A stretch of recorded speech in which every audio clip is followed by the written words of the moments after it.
All right, welcome Iroquois community. I'd like to call this meeting to order at 6:42. We're a little late. We had some technical difficulties. And our first item is to go into executive session. Can I have a motion to go into executive session for the purpose of discussing the employment of a particular person? So moved. So moved. And lawsuits. And legal. loss? And legal. And legal? And We legal. have legals too? Okay. So employment and legals. Chuck and Dave. Chuck and Dave. Okay, thank you. All in favor, say aye. Aye. Aye. Aye. Aye. Opposed, say no. All right, we're moving into executive session. We'll be back at 7 o'clock. Thank you.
Right at 7 o'clock.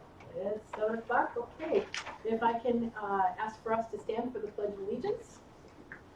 I pledge allegiance to the flag of the United States of America and to the republic for which it stands, one nation, under God, indivisible, with liberty and justice for all. Thank you.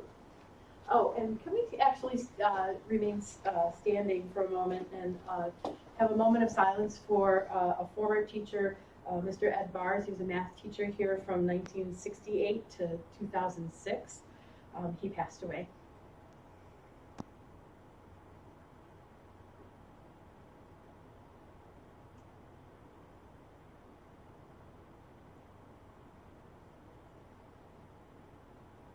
Thank you.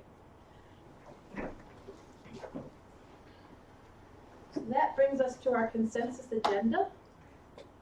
Can I have a motion to approve the consensus agenda items 4.2 through 4.4.8.3? So moved. So moved. Dave. So moved. Second. First. Yeah. Any discussion? All in favor, say aye. Aye. Aye. Aye. Aye. Anybody opposed? No. Anybody abstaining? Okay, motion carries. That brings us to the superintendent's report. So the first thing I'd like to talk about is the 2021 budget vote.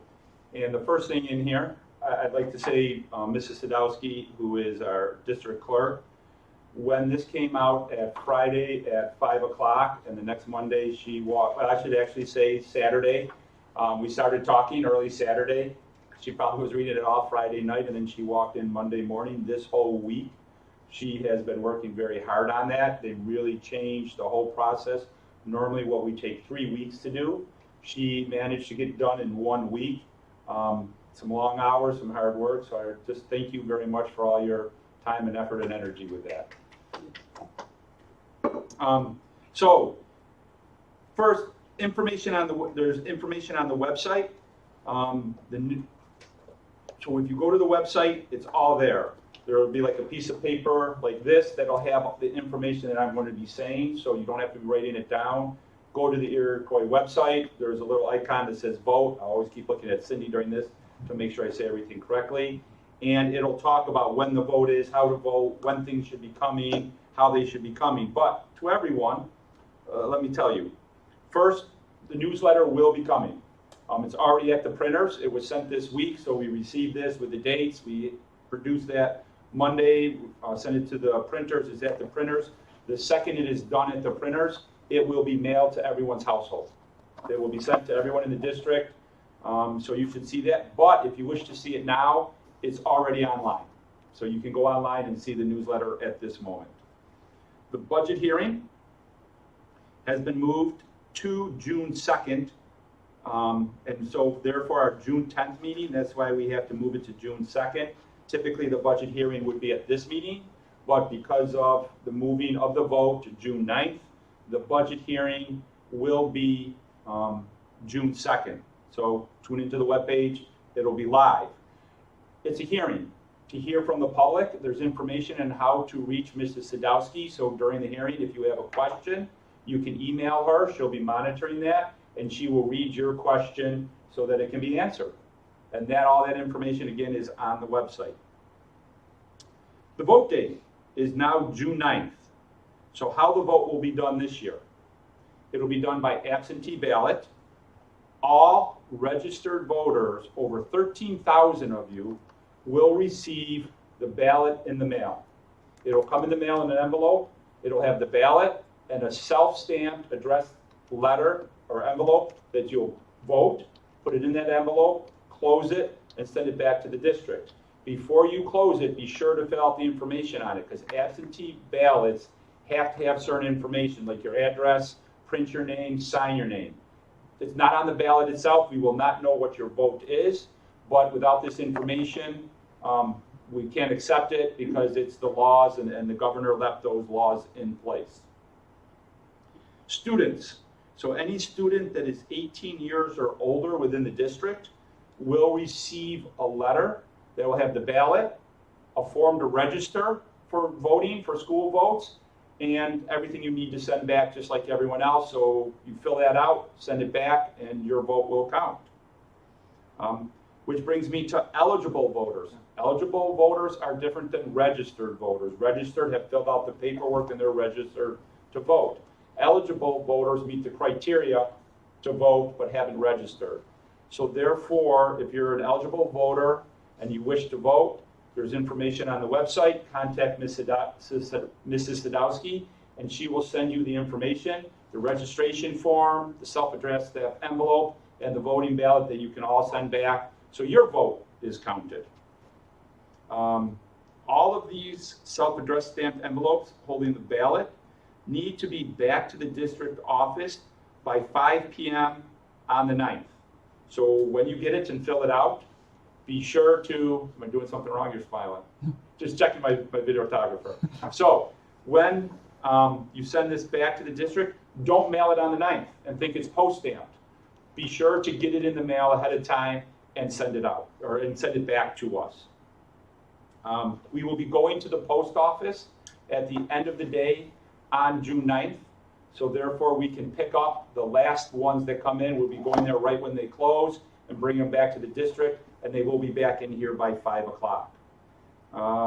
They will be hand counted. It will take some time, and we will be videotaping it here in case there's any questions ever. So therefore, everything will be videotaped. It will be having the same people who normally count the absentee ballots doing it and going through a process, and we will be practicing social distancing during that time. So just on that, on the vote date, the hearing, does anyone have any questions? So the ballots have to be here by 5 o'clock on the 9th?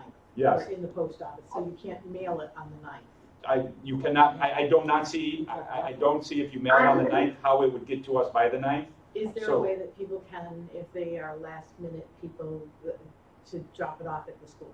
Yes, they can bring it to the school. We'll have a drop off here at central office that they can come and do it. So if you come under the bridge, you'll see the sign for central office, go there and we'll have a spot that they can drop it off if they would like to drop it off.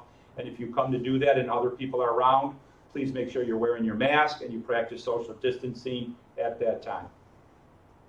I have a question. Yes. It just seems like with this many ballots going out, this is a really good opportunity for exit surveys. Can we do that with the ballot, or are we not allowed to? We really should not be mixing additional information in with the ballot because that could cause confusion. So it'd be hard, we'd be doubling our postage for 13,000 people sending it in. But we will be having our roundtables throughout the year. You can email me at any time to ask questions. You can send it to the board members. Unfortunately, that's one thing. We didn't have enough time to take that and get that all planned with other mailings. Yeah, maybe we could do a digital exit survey or look into that maybe over the summer. We could definitely look into that we could get out and put on the website a link with the forms. Yeah. I think it's really important that we reiterate that there is a district email that people can sign up for, and that might be a good way to do an exit survey of sorts this year, since we don't have the normal means. Use our district email.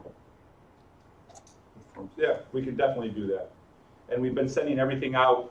Mrs. Sadowski's been sending everything out with that district email to everyone that signed up. So I would think that'd be a great way to get a quick notification of what's going out.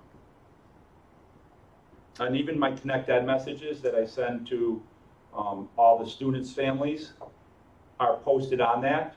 So you would get those also that you could go and read.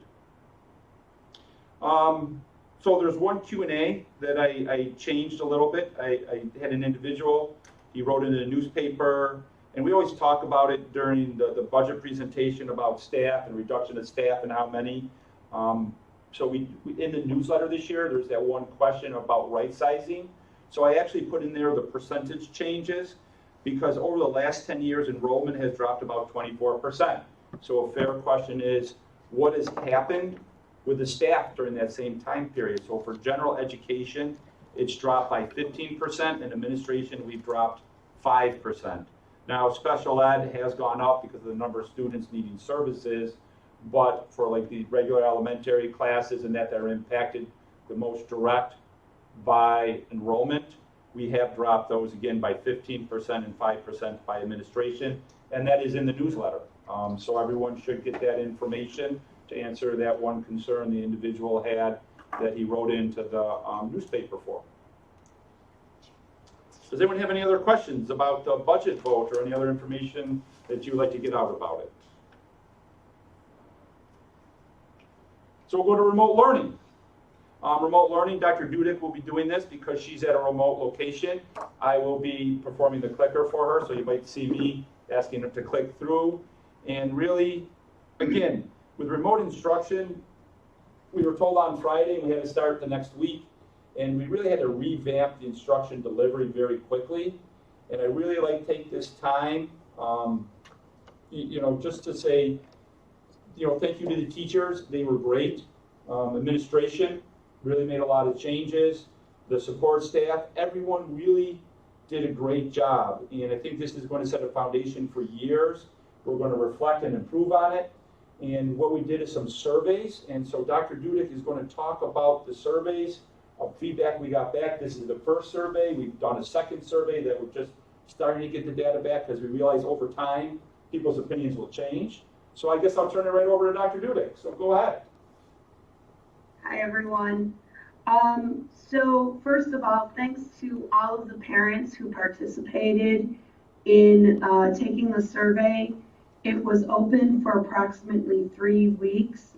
We had 640 responses, and we got what we believe is some pretty good initial results. From that, we've started to make some changes and discuss future plans. I'll say it again at the end, but we have just opened up our second survey for families again because we want to see how our improvement is going. So, Doug, I'm on the first slide about how do you feel about your child's distance learning.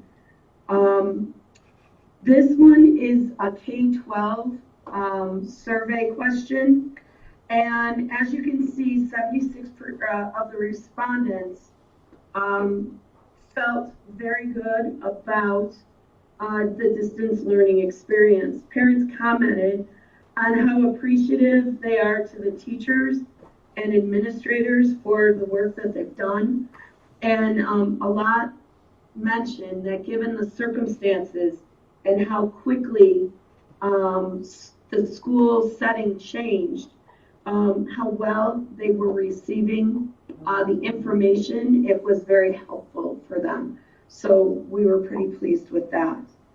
The next slide asked parents to discuss or rate their overall amount of work that their child was receiving and being asked to do.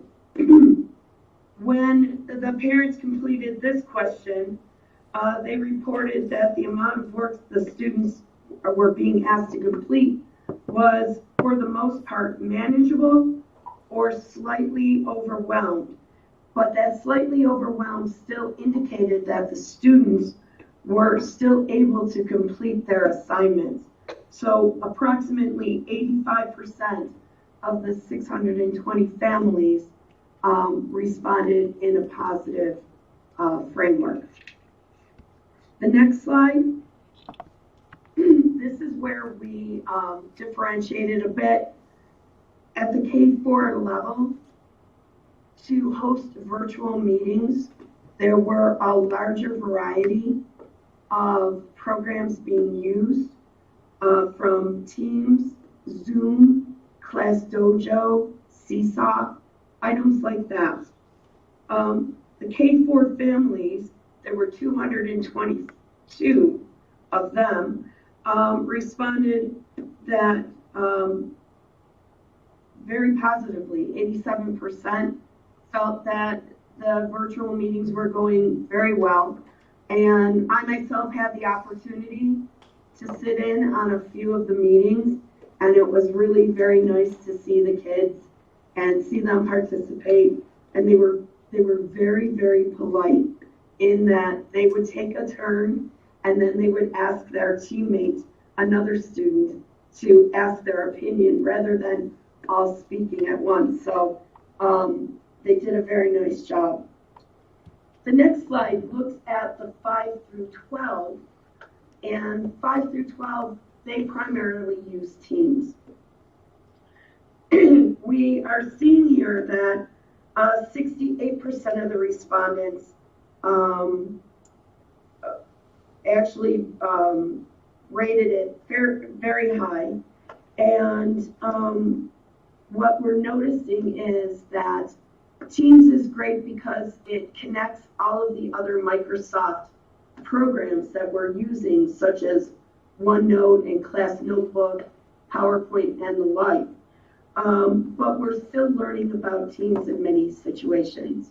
And we're also hoping that Teams will expand so that more participants can show on the main screen than the limited number that we have.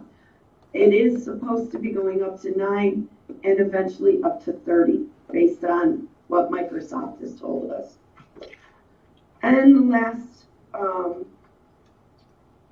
last question was asking secondary parents about the students' use of YouTube. And the administrators at the secondary level wanted this in particular because they wanted to gauge not only how the student is using it, but what kind, if there were any problems associated with it. And what we're finding is generally very good results. So based on the feedback, we're seeing positive results. Again, we're currently surveying families again. So hopefully we're going to see even more growth. And what we are seeing in the comments from parents is this suggestion that we consider a unified schedule or one unified place to have assignments posted, things like that. And so as a team, what we're doing is we've already had this discussion. It's going to be an ongoing discussion as we move forward. And therefore, if we ever end up in this situation again, or if we see that we go a blended situation, hopefully those types of things will be clarified and more easily accessible for parents and students. Any questions? And I think that's a very important part because the feedback from this survey and over time, if there's any fatigue or anything, with how we're on this, it could change one way or the other. It could become easier or it could become harder. And we will be developing a plan, it's required by the governor, but I think it was already smart to have even before he said it. So therefore next year or any time we have it, we can switch very seamlessly into this and the students will know exactly where and what to do. Like even getting this meeting started, I learned a valuable lesson. Don't start the meeting, go to my email and click on the link in there. So I will do better next time with that. So I learned, grew, and we'll just keep moving forward with this, with the growth for everyone, and especially the students, because that's what we're here for, is to help them. So any other questions? All right, thank you. Thank you very much for putting that all together, and we'll look forward to the next one. The next one I just labeled is Iroquois and COVID-19. One thing I think is a question people have in mind is how much money are we saving? You know, we must be saving tons of money, but we still have a lot of, we still have everyone working. I mean, today I was talking to different maintenance. Last night I was here about 5:30, and I was talking to the maintenance that were here, the cleaners at that at night. All the teachers are out there working, and as you know, instructional institutions, their main cost is personnel. But we aren't running the buses, but we are still delivering breakfast and lunches. So what are we saving? So I had John compare set time period last year compared to this year, and the difference between that approximate 5 weeks was right around $80,000. So some people are thinking you'd save hundreds and hundreds of thousands of dollars, but right now it's showing about 80. We'll have to get a final number at the end of the year when everything balances out, because it could be impacted by maybe when a truck showed up to deliver gas or heating bills came in or something of that nature, but that's what it's looking to trend right now. In Elma, just switching topics a little bit, Elma, Marilla, Wales, today before we came here, I went to the Erie County website to see how many cases of COVID-19 are actually in what I would consider the majority of the Iroquois district, because we do have some spots outside that, and there are 44 cases, which I think is very good compared to other areas, doing very, very well with that, and I think so I really have to say thank you to everyone for the social distancing, staying in your houses. You should not be going to your friend's house. You should be staying at your house. I was sent a nice email yesterday that I read and I passed along to other people, and it really talked about the spread, and the spread of COVID is spread in this article 2 main ways: exposure, length of time to someone with exposure. So if you're going to someone's house and spending time, you're increasing the amount of exposure. And that's where the social distancing is so important. So please continue that. The governor has turned to opening by regions. So in hearing for our region, this Western New York, so it's Erie County down to the Pennsylvania border, I believe is our region. And we're not quite there yet. The county executive for Erie yesterday said there's 2 more markers we have to enter or make before we go into phase 1. Each phase you should be on for about 14 days. Just let everyone know where that is and what I'm hearing. Then here's social distancing. I have my notes to talk about. It's how close you are and the length of time you are with someone. End of the year. So let's move to the end of the year. What's going to happen now to the end of the year, because we won't be coming back to school? High school. For graduation, that's a big culminating event. We would really like to hold it on the June 26th. Today is the 11th, or no, sorry, the 12th is the 12th, and with that, you could figure out possibly how you get into it, but I really think it's going to be tough. But we do have for graduation backup dates. We have July 16th and August 6th as backup dates. The reason we have it in early August is because we want to have it before children might be going off to college. If August 6th we can't hold it in a traditional or semi-traditional manner at our typical location, we have a backup plan where we would be coming to the main campus. People would drive in their cars. We'd set up a little podium that we could have social distancing on, and everyone could remain in their cars in the parking lot. We know there's enough space. Seniors could be sitting outside at the front of their cars, maintaining the proper social distancing, and we could still have a ceremony there with the caps and gowns. The other one that I've heard from students is the prom. They would still like to have the prom in some case. So June 12th is the first date for the prom, but thank you to Mrs. Muskoff for working with her group and having July 17th and August 7th as backup dates for the prom. And if you notice, graduation was July 16th, the prom was July 17th. This was done so families are coming together, having events, that they would be much easier on people traveling and being with each other for these events and pictures. The athletic and senior awards, we'll be doing that through recording. So we'll record people presenting the awards, and that will be then sent out and available to everyone to see that. Any questions about the high school so far? The middle school, high school, middle school transition, the people coming from the middle school, the 8th graders up, for the transition, they'll be doing a video that they'll be able to watch for that, and depending on social distancing, might add things afterwards, but they will have a video and doing forums where questions can come out and work for the 8th grade transition to 9th grade. Middle school itself, for the 8th grade moving up, and for the honors awards, there usually were 2 different presentations, or I put them together. They're looking at having something June 22nd. They're looking to have the typical video we have at the end that every student, I love watching it too, where all the students, you see where they were when they were younger and their growth through the years. And then also trying to do something like a drive-through where they come through if it's proper with social distancing at that time, and if not, having some type of video where each child is celebrated in that. Any questions there for the middle school? The elementary to middle school, they'll be doing the same thing as a transition from middle school to high school with the video and then answering questions and working from there.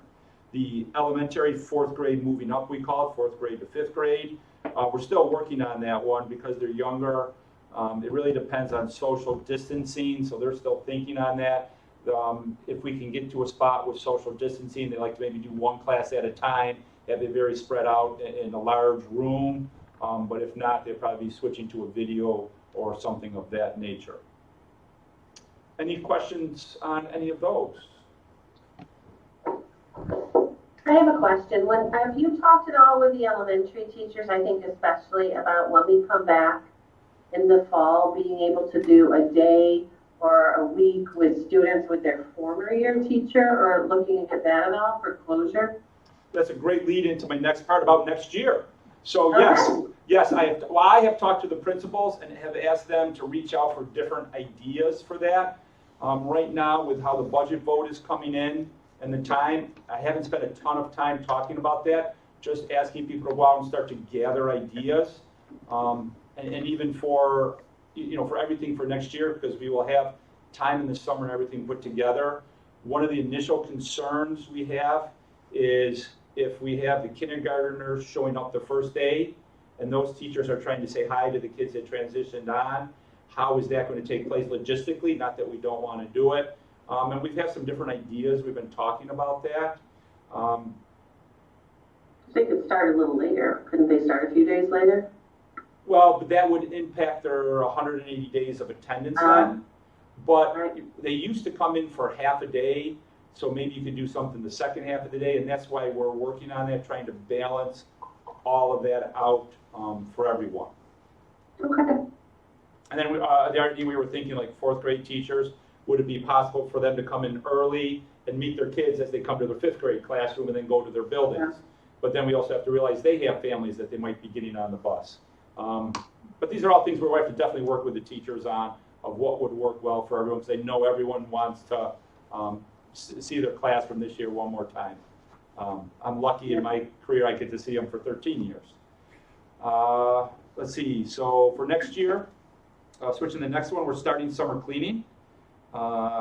That's what, so they're coming back actually on the 11th, so yesterday was the first day full force back, and they're going to start doing that now, which will help us with the amount of people we would hire for summer cleaning by getting started now.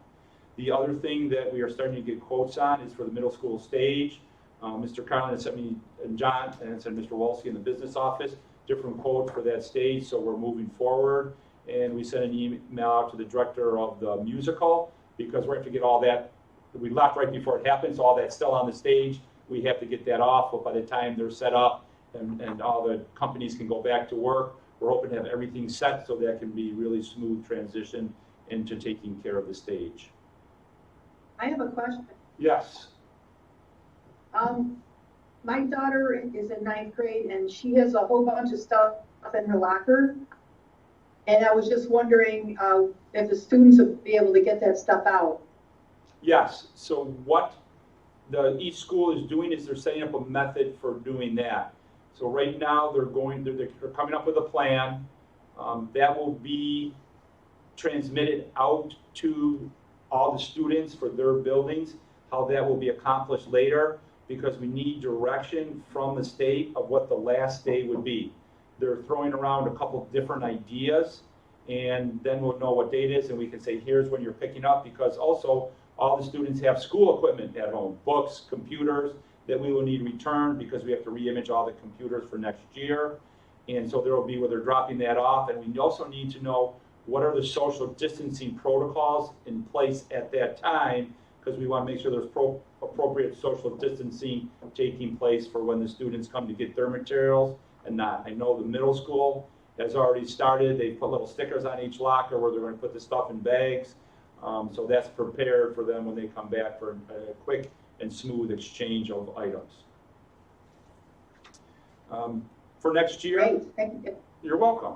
For next year, we will have, if we ever have to transition into remote learning, we'll have set plans by August that we'll be able to present. Again, we're going to work on those. Teachers are working very hard now at the remote learning, so we're going to start to develop those later June and over the summer. We're going to be using the feedback from the surveys, and as you know, the governor has said he's reimagining education, so we're looking for different guidance of what his reimagine is, and from there we're going to make something that's going to be great for Iroquois. There's also been concerns for next year about state aid reductions. You hear a lot in the news and the governor saying how he might cut 20%. In fact, today when he was speaking, he spent a long time talking about how he needs federal stimulus money because of where he is with the state budget. There could be a cut to fire and police, schools, and the medical field. And so with those three areas, I focus on the schools, and you're talking a 20% cut, and a lot of different districts are very concerned about that. Iroquois is concerned about it, but we know the budget we're putting forth, even with that, we'll be able to maintain it for next year. The reason for that is we plan on a certain amount of money going into reserves each year.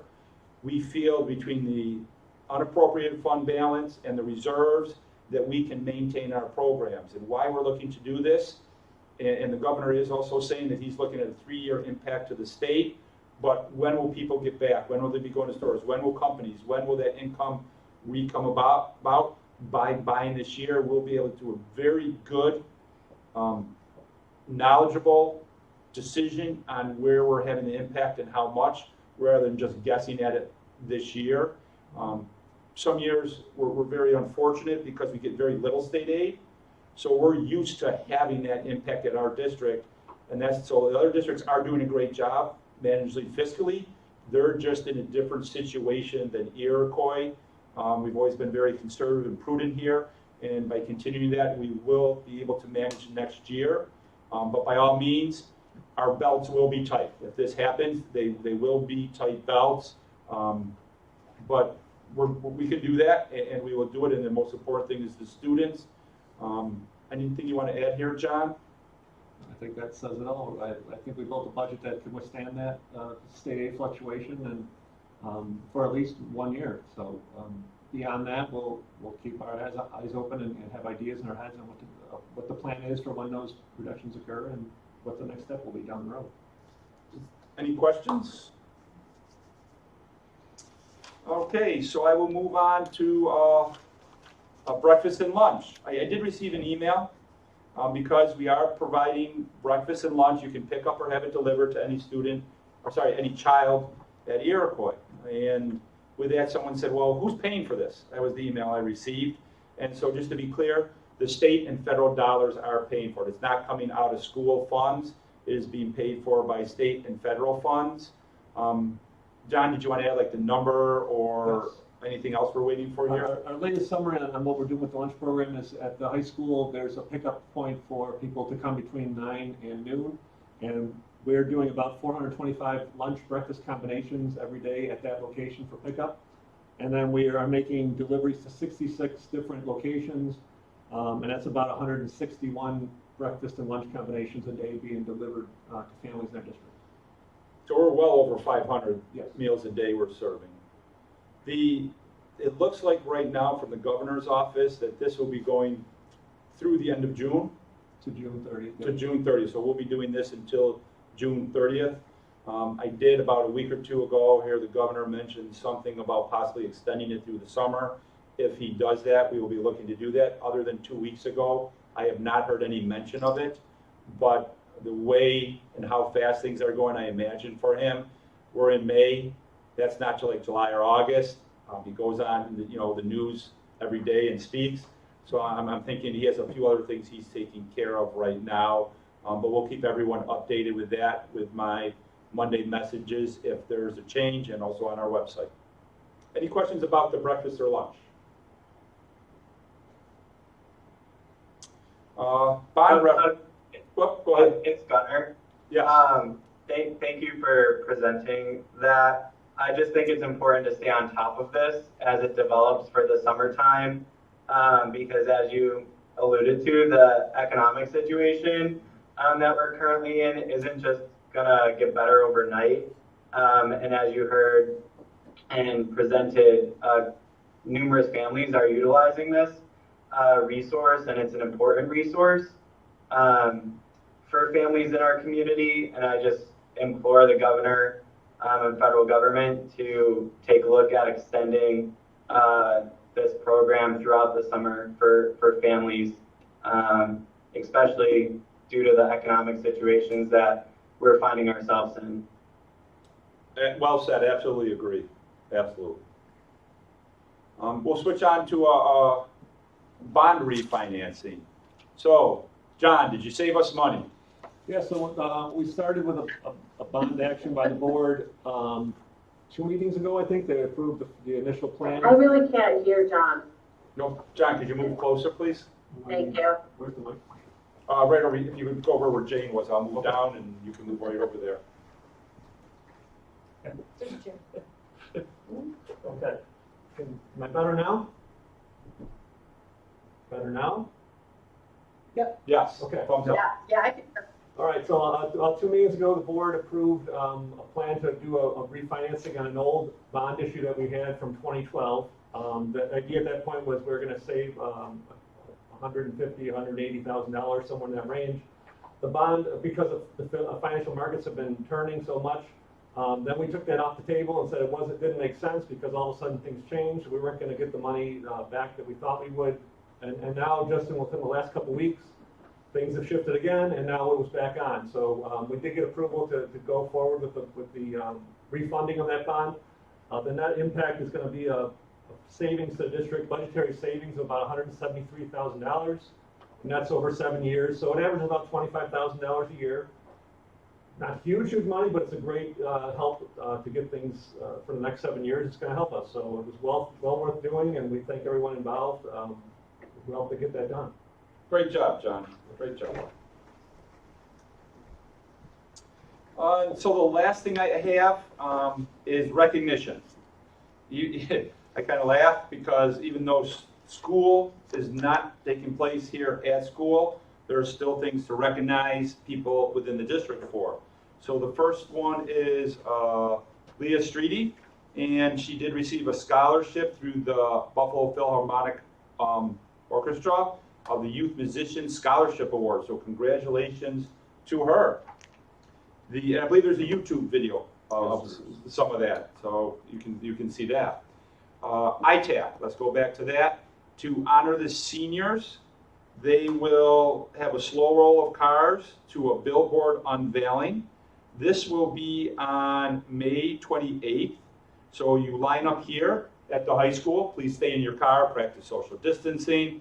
At 2 o'clock, the roll will start at 2:30, and it will go down to Transit from here, and then they will go to the billboard, and this is to dedicate to the senior class. So thank you to ITAC for setting this up. The next piece, sticking with ITAC, is the Hodgson Ross Collaboration Award for work with school and community. They were the recipients of that and that's, I think it's dealing with Erie County School Boards too, and that's correct. So ITAC, for those who don't know what it is, let me read this. It takes a community drug and alcohol prevention coalition, ITAC, consists of a broad cross-section of individuals and organizations collaborating to reduce youth substance abuse in the towns of Elma, Marilla, and Wales, EMW.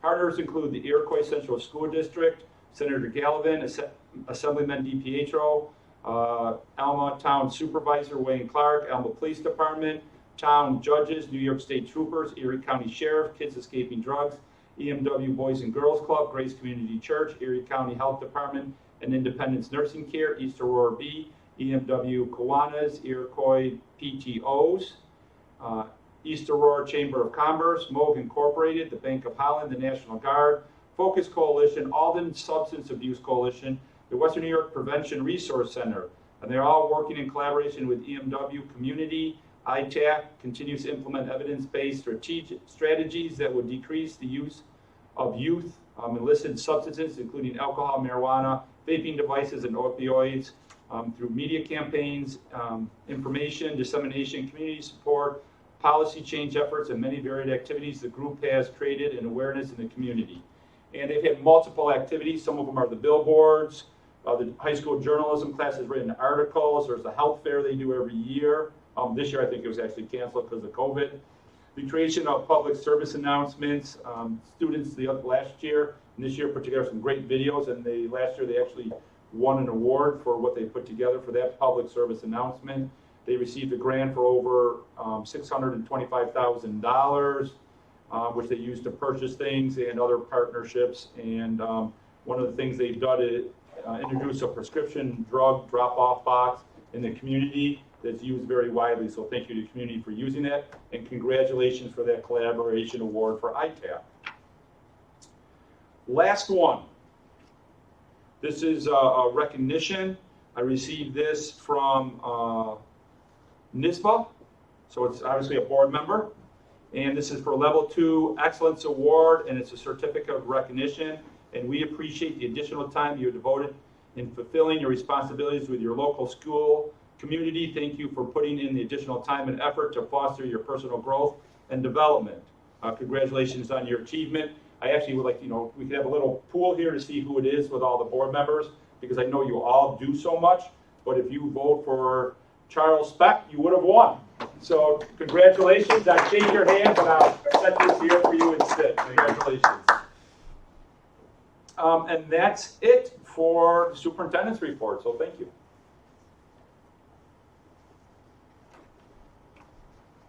Okay, that brings us to new business. Item 6.1 on our agenda, the superintendent recommends to accept donations totaling $2,025 to establish the Carolyn Scheidemann Scholarship Fund. She's a former student who passed away last year. I have a motion, please. So moved. Second. Discussion. I think it's wonderful that there's another scholarship for our students to benefit from, even under sad circumstances. So thank you for setting that scholarship up. All in favor, say aye. Aye. Aye. Aye. Aye. Opposed?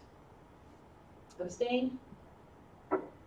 Motion carries. 6.2, the superintendent recommends the exception of we accept the donation of $500 from the American Heart Association to Marilla Primary Physical Education teacher Jill Pearson. The donation will be used to purchase physical education equipment for the students of Marilla Primary. So moved. So moved. Second. Discussion. I love watching her total go up every year for how much money she's raised over all the years.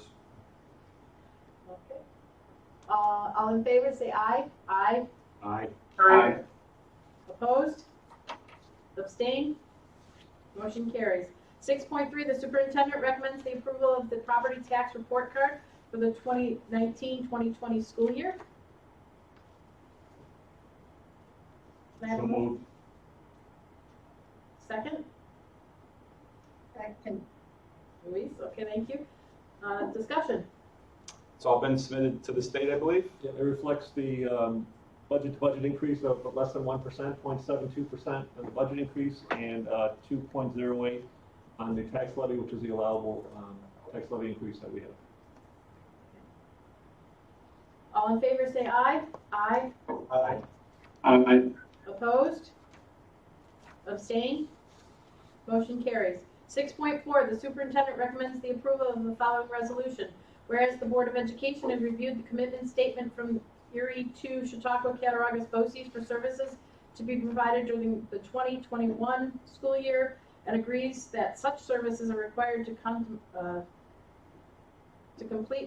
the existence education program. Therefore, be it resolved that the services to be provided and the cost appropriation are acceptable to the district. So moved. Second? Second. Connor? Discussion. Great partners to work with. And thank you, Dave, because I think you're on the board for Erie too. So appreciate your work there. All in favor say aye. Aye. Aye. Aye. Opposed? I'm abstaining. Okay.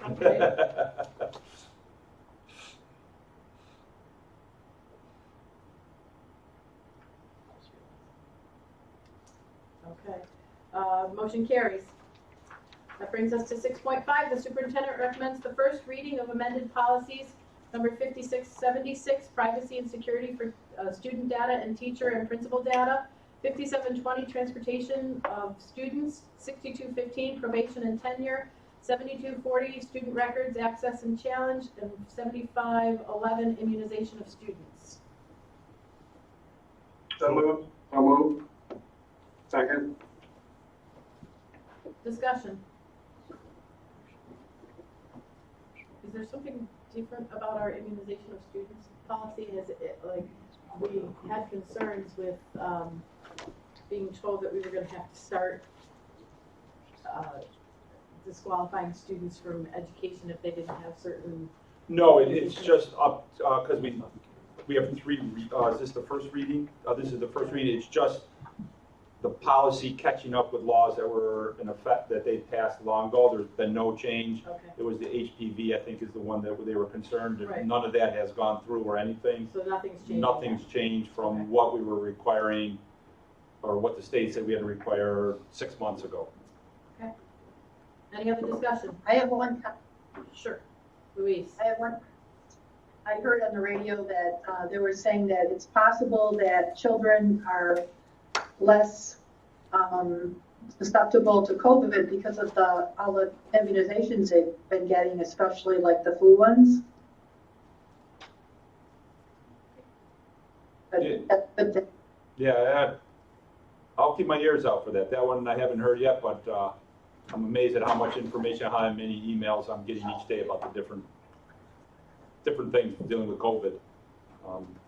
And I would encourage actually everyone, find one resource that you like and then step away from it during the day so you're not hearing it all day, every day. That was one of the social emotional tips I heard a while ago. So, sorry, I'll let you get back right onto the voting.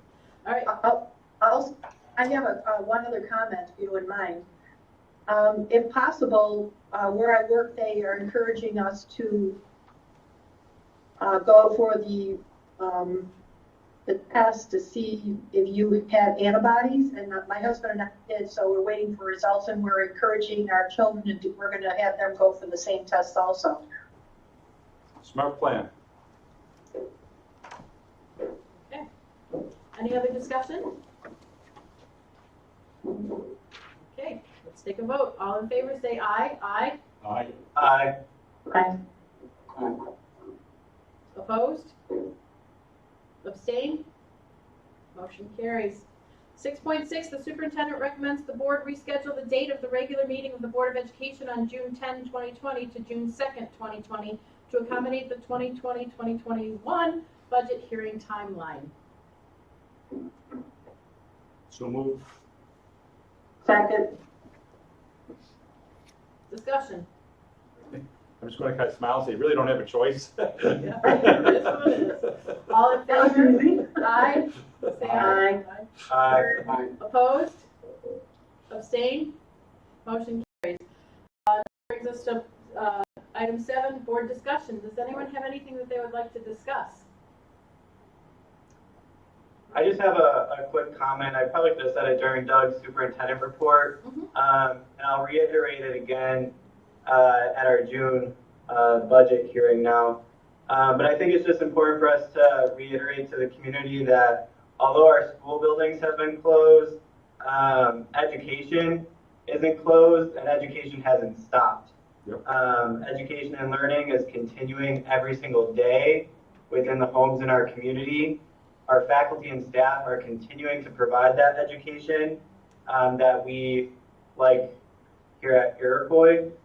And so it's just important that as we go into this budget season, that we continue to reiterate that although our school buildings are closed, education is not closed and education continues, and that education takes funding. And so I just wanted to say that, and I will reiterate that again at our budget hearing. Okay, thank you. So true. Does anyone else have something they'd like to raise?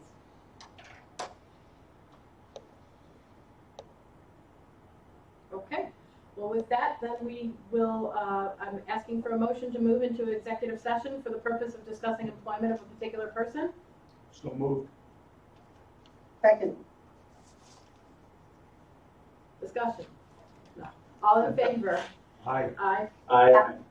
Aye. Opposed? Abstain? Motion carries. We're moving into executive session. We'll only be coming back out for adjournment.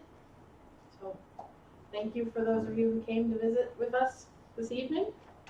And Ken, you'll have to move the stuff out We'll again. see you on June 2nd for our And next then meeting. back in.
Okay.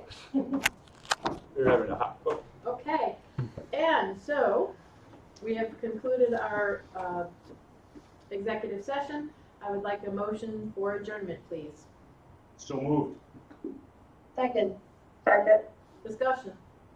All in favor? Aye. Aye. Aye. Opposed?